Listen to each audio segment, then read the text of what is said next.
The Biden administration has temporarily been allowed to collude with social media websites again. The United States military warns it's nearly out of ammunition, while the Biden administration says we will commit it to Ukraine. Plus, Putin makes a new threat against the West and Ukraine that definitely needs to be taken seriously. Thank you so much for liking and sharing these videos on Facebook and Twitter. It really helps me out, so thank you so much. Also, don't miss the video that I put out earlier today where Tucker Carlson wrecks Mike Pence with one question: Mike Pence will never be president of the United States.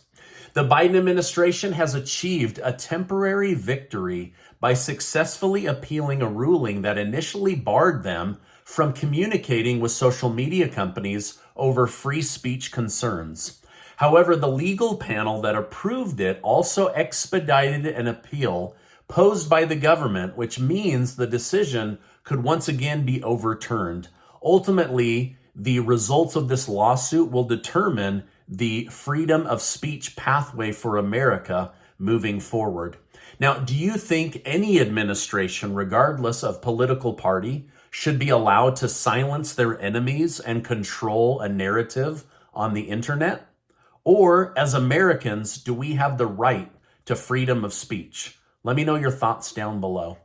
Panic among government officials has arisen as our emergency oil reserves are down to a 40-year low. They're putting out a warning because this is dangerous. Just so that Joe Biden didn't have to drill, he drained our reserves for over 6 months in order to stabilize gas prices to win the 2022 election. And it seemed to work. But how bad is it now?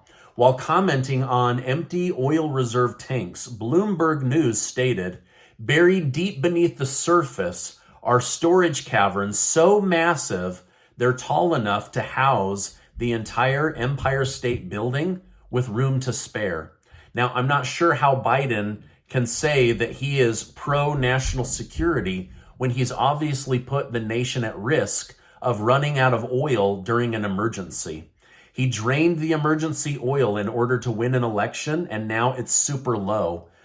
So what's going to happen during the next election, or if we have a real emergency, or God forbid, end up in war? It's really scary.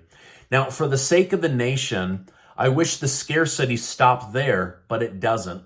For instance, General James Hecker of the United States military announced, "We're giving a lot of munition away to Ukrainians," which I think is exactly what we need to do, but now we're getting dangerously low, and sometimes, in some cases, even too low, that we don't have enough.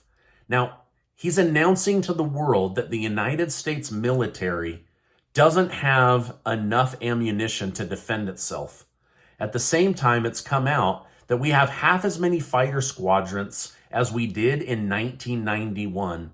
So the military is being horribly mismanaged, and we don't even have enough ammunition to defend ourselves in the event of conflict.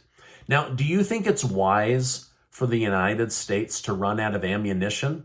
I mean, my biggest worry is that we are trying to strengthen the weak, but really we're weakening the strong. And so this is really scary. These are big mistakes. Now, speaking of Ukraine, it looks like the U.S. may need to send even more support due to Russia's latest move. In an attempt to get revenge on the West for placing restrictions on shipping, Russia has now ended their Black Sea grain agreement with the country of Ukraine. So what does this mean for you and me? It means that Ukraine will no longer be able to make money by supplying the world with grain products until the West agrees to drop the shipping and insurance restrictions that they placed on Russia. So once again, policy and sanctions are set to hurt Russia when in fact they're hurting the rest of the world, including the United States. And now they're putting the entire globe in a position of food insecurity, and nobody knows what's going to happen. But all of this is coming down to sanctions that have had almost no effect on Russia, but have big effect on other countries around the world. President Joe Biden embarrassed himself this morning when he tweeted, "My administration is committed to constructing a 21st century rail system." Then, 2 rail carts went off the rails in his home state of Pennsylvania. Now, due to the belief that these car trains were carrying toxic chemicals, a team of level 2 hazmats responded to the situation. Luckily, the trains that had gone off the rails were not carrying hazardous materials. But this just goes to show how much miscommunication there is. They don't know where trains are, where they're going. They're coming off the rails, all the meanwhile saying, "We'll make America great again. We're going to heal our broken railroad systems." Jeez. Now, Russian President Vladimir Putin has verbally pushed back against the claim that Russia used cluster bombs before Biden gave permission to send them to Ukraine.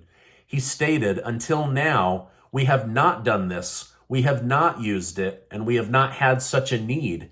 While I don't believe he's fully telling the truth, what he said next is extremely disturbing.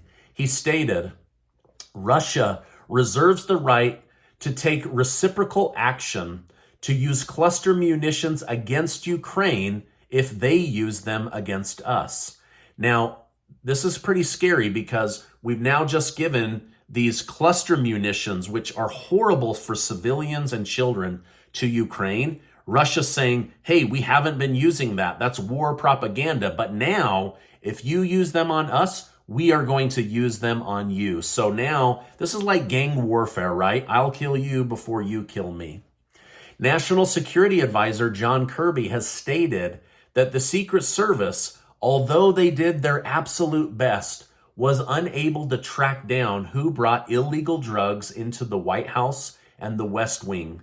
They said, "We were not able to come up with any forensic evidence that gave any kind of proof of who this was." So I guess there was no fingerprints, no tracking down who was in the White House that day, the security logs, nor was there security footage. It's like, wow, anybody could just walk in with illegal drugs and they have no way of tracking anything.